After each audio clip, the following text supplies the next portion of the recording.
We got into this hobby because we love the fish, because of the beautiful corals, for how peaceful and calm it makes us feel, how much enjoyment we get out of watching our tanks. But everything isn't always rainbows and sunshine with our tanks. In fact, there's a good handful of things that if they crop up in your tank or if you do something wrong, it can absolutely ruin your reef keeping experience and may even motivate you to get out of the hobby. So in this video, I've got 7 different things that you should keep an eye out for, pests that you might encounter or problems that you might have, and I'm also going to give you some solutions for them, so make sure you grab a pen and paper and take some notes so that you're prepared in case any of these happen to you.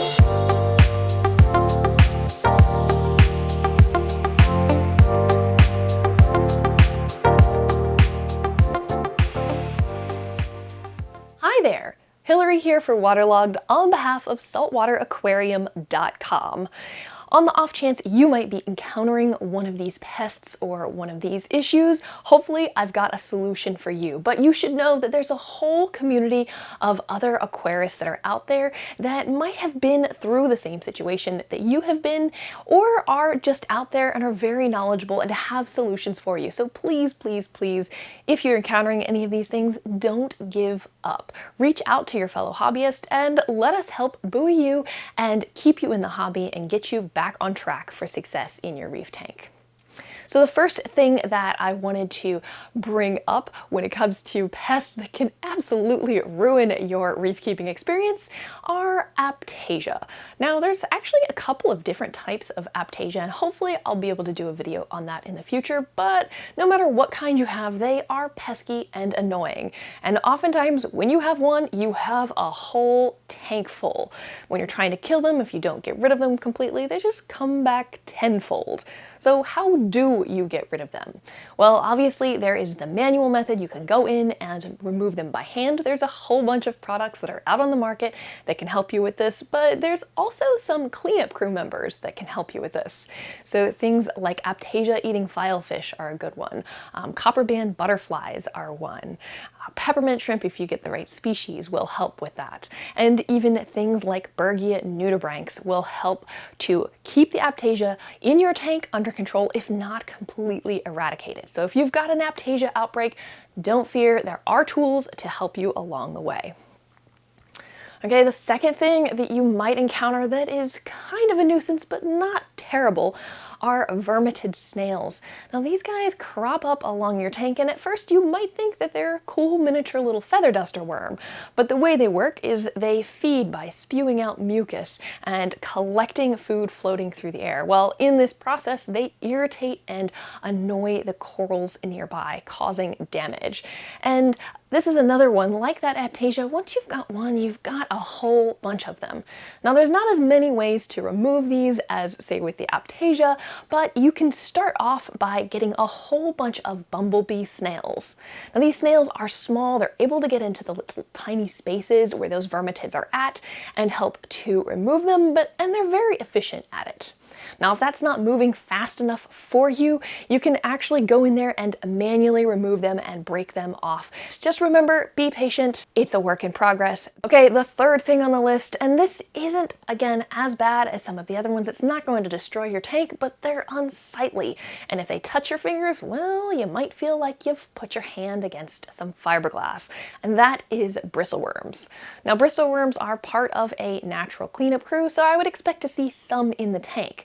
But an overabundance of them can have them irritating corals and just being a nuisance in the tank. So in order to take care of and get rid of them, there are several species of wrasses out there that will help to eat those, but you could also use things like arrow crabs, which are phenomenal at using those long, slender claws to grab those bristleworms and eradicate them from your tank. Number 4, let's talk about algae, because oh my gosh, algae can be such a pain. You can be fine one day, wake up the next morning and have a tank that is green.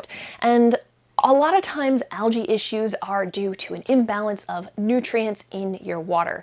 So For those problems, I would say to do a water change. Test your water and see where it's at. Do you have high nitrates and high phosphates? Well, start with lowering those, and a lot of times that can help the problem. If you've got, say, bubble algae or valonia, you can get sometimes emerald crabs will be very helpful in removing that. Rabbit fish or fox faces are another good one that's going to help consume that and help get it out of your tank a lot faster. Just be mindful that when you're trying to remove this, as you pop those bubbles, it releases spores into the tank. So I wouldn't try popping them or removing them unless you know you can get them out easily. That's how I would do it. Other types of algae, say hair algae, there are cleanup crew members like sea hares that can help to remove that and clear out patches. Now, if you do have patches of it, sometimes it might be easy to remove a bunch of it, but again, just like that bubble algae, you don't want to disturb it too much and have little filaments floating around the tank because that could just settle and create problems elsewhere in your system. So gently does it. Try and get some cleanup crew to help you out with that. With respect to corals in your tank, there's a whole number of pests that could wipe out your coral populations in a very short period of time. Things like brown jelly disease and nudibranchs and red bugs could all cause devastation in your tank. And while there are medications that you can use to treat them, one of the best solutions to preventing that stuff in the first place is to put all new corals through a coral dip. Make sure to follow the instructions as recommended on those products to help prevent pests from being invited into your system to begin with. Another thing that I've seen in tanks that if you see one, just assume you have a whole bunch, and if you don't have them yet, blink your eyes and they'll be there. Those are the Asterina stars, the cute little tiny baby starfish. When I first saw them as a new hobbyist, I thought they were the greatest thing ever and wanted them in my tank. But as years progressed and I learned, like, no, I don't actually want those in my tank.